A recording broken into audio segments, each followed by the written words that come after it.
I remember the first time I went down to St. Jerome Creek years ago. It was 2010, and I just thought, wow, this is an incredible place. It's beautiful, it's pristine, it's secluded, and there's just something perfect about it when it comes to oysters.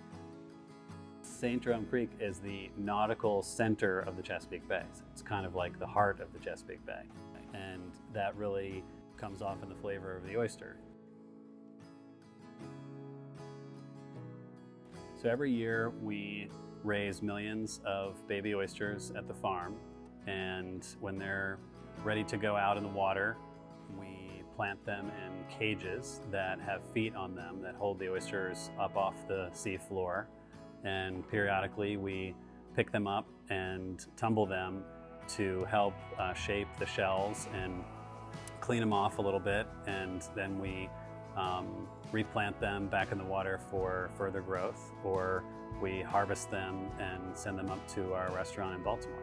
And it takes about 2 years to grow the oyster from seed to what you see here.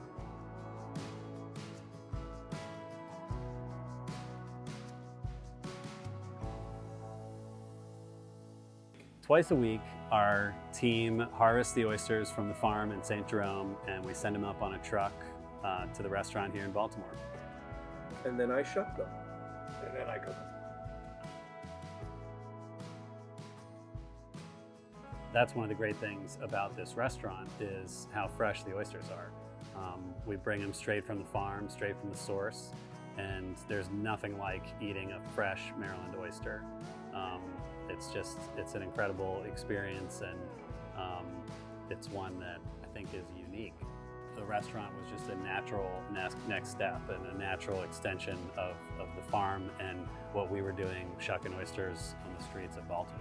I think one of the reasons we decided to open a restaurant is to share some of the traditions that we grew up with, and let people know the importance of where their food comes from. Maryland seafood is just part of my life and my upbringing. What's great about having the restaurant and having Zach here is that if you are apprehensive about eating a raw oyster, Zach will do them fried. We'll put them into oyster stew. I mean, the first time I had the fried oyster here, I was like, that's my new favorite thing. This is the restaurant that oysters built, so making sure that they are in the forefront along with all the other great seafood that we get out of the Chesapeake Bay. In addition to being in the hospitality business, and feeding people, we're actually doing something good for the Bay. For each oyster that we slurp here at the restaurant, we put 5 or 6 or 7 more back in the water, and they create habitat for the surrounding ecosystem. And that's why we say that oyster farming isn't just sustainable, it's restorative.